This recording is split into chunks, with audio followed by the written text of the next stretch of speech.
Welcome to the bookstore. Today's book summary is on the book, The Lessons of History, by Ariel Durant and Will Durant. Chapter 1. Hesitations. Knowledge of past events is incomplete, inaccurate, clouded by missing evidence and biased historians. Most history is guessing, and the rest is prejudice. Conclusions from the past to the future are made more hazardous by acceleration of change. Chapter 2. History and the Earth. Human history is a brief spot in space. Geology changes every day. Sea encroaches on land, land on sea. Mountains rise, fall, valleys become deserts, etc. Climate no longer controls us but still limits us. A tornado can ruin in an hour the city that took a century to build. If temperature changes by 20%, thriving zone leads to lethargy. Civilizations grew along water. It's the life of organisms in towns and cheap transport for trade. In 1492 oceans trumped seas. Then airplane changed the map of civilization. Again, as trade routes don't have to follow the rivers anymore. Coastal cities will lose some luster. Landlocked countries will gain power. Chapter 3. Biology and History. History is a fragment of biology. Laws of biology apply to history.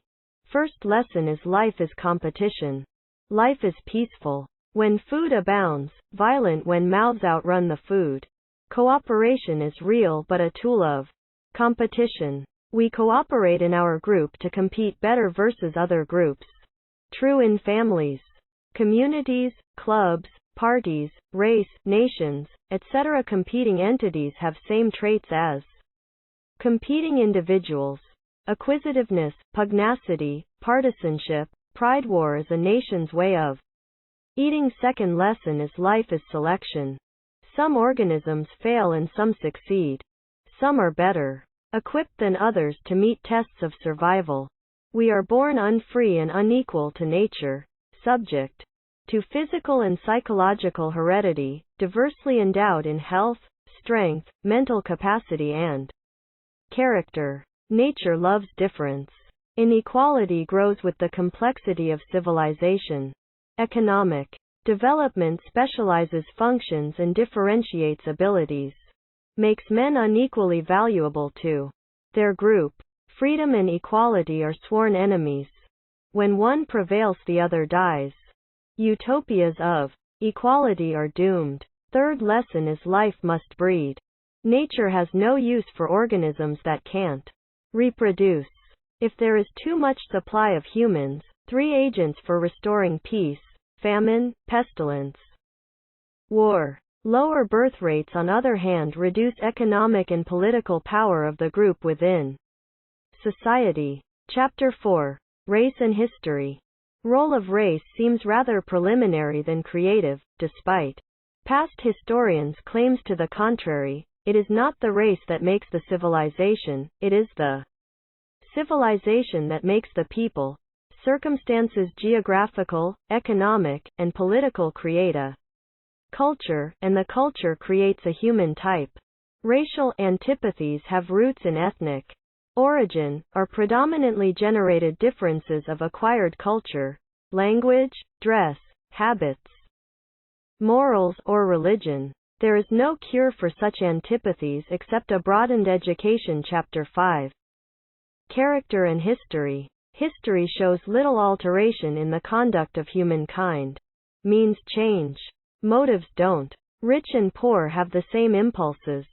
Nothing more common than rebels in power adopting the methods that they condemned when they were still rebels.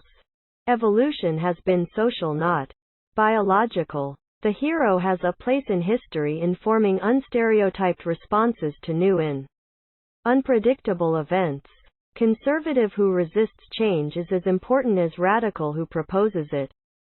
New ideas should be heard for the sake of the few that are good, but also need to go through the mill of objection and opposition. They have to survive the crucible. Chapter 6. Morals in History. Moral codes differ because they adjust to the situation. Morals in Hunter era were very different from agricultural era, greed, cruelty, polygamy. Man's sins are the relics of his rise. Rather than the stigmata of his fall, agriculture regime required new virtues, industriousness and Gt. bravery, regularity and Gt. violence, peace and Gt.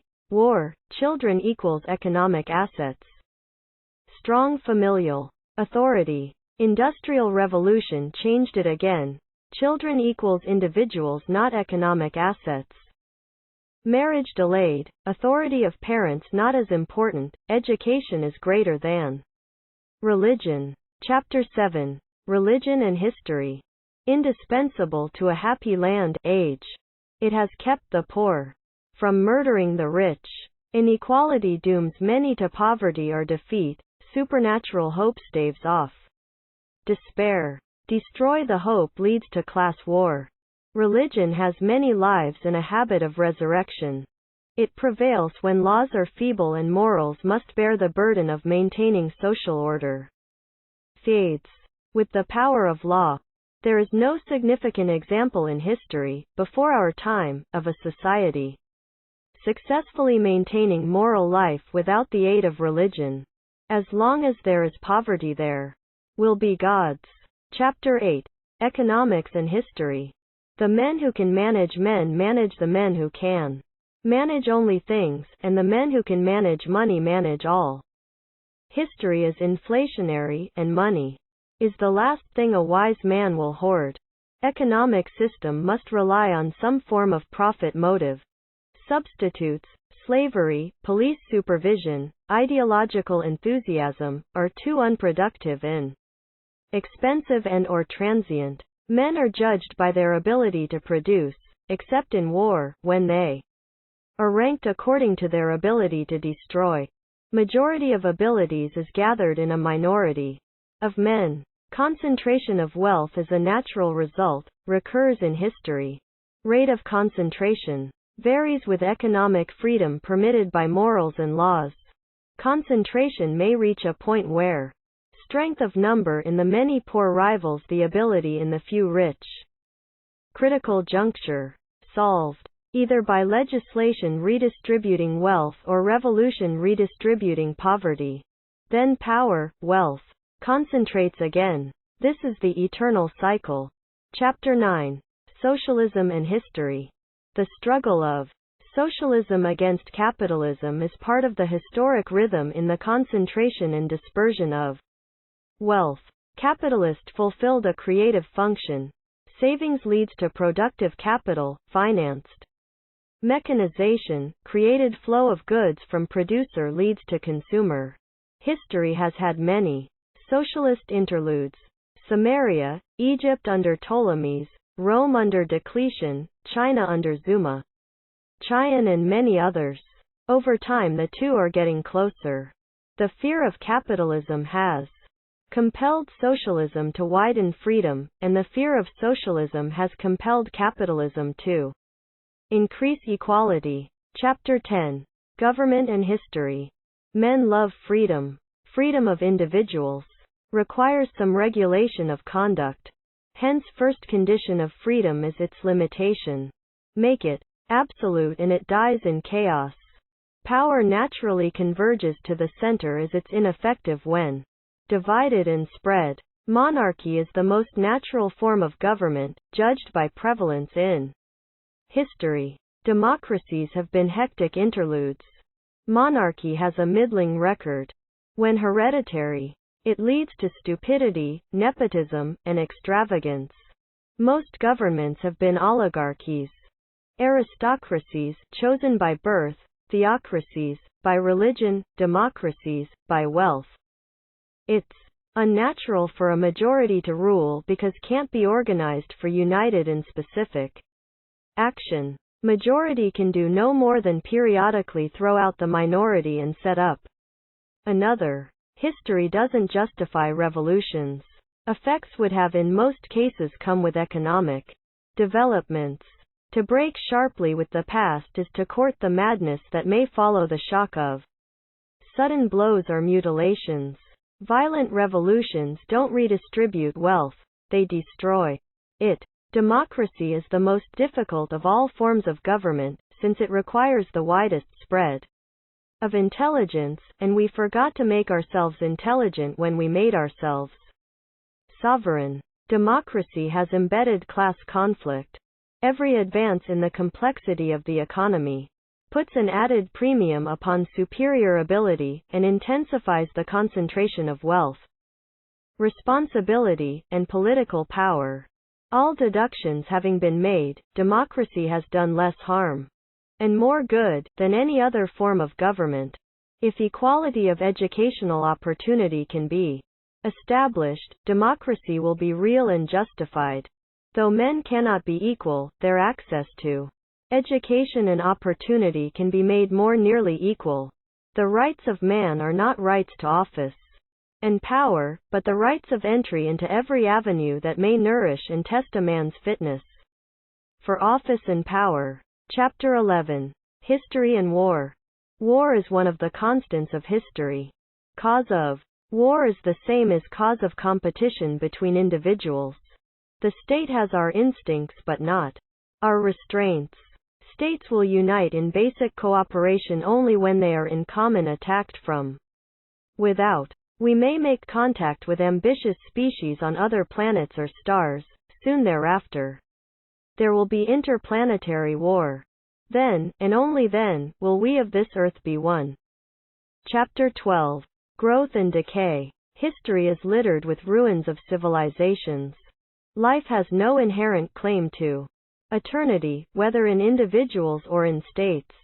History repeats itself, but only in outline and in the large. Civilizations don't quite die, only their frame is gone and habitat changed in spread. Homer has more readers now than in his own day. Selective survival of creative minds is the most real and beneficial of immortalities. Chapter 13. Is progress real? What does progress mean? If increase in happiness, then no. Define as increasing control of the environment by life. On a long-range view, table of mortality rates indicates there is progress.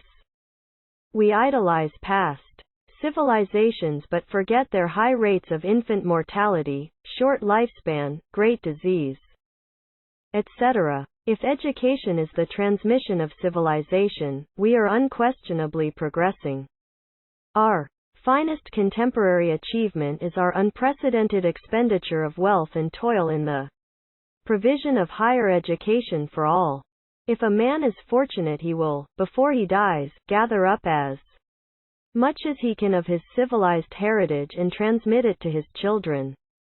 And to his final breath, he will be grateful for this inexhaustible legacy, knowing that it is our nourishing mother and our lasting life. So here we come to the end of this book summary. Thank you for listening to the bookstore. Make sure you hit that subscribe button and like the video. Later.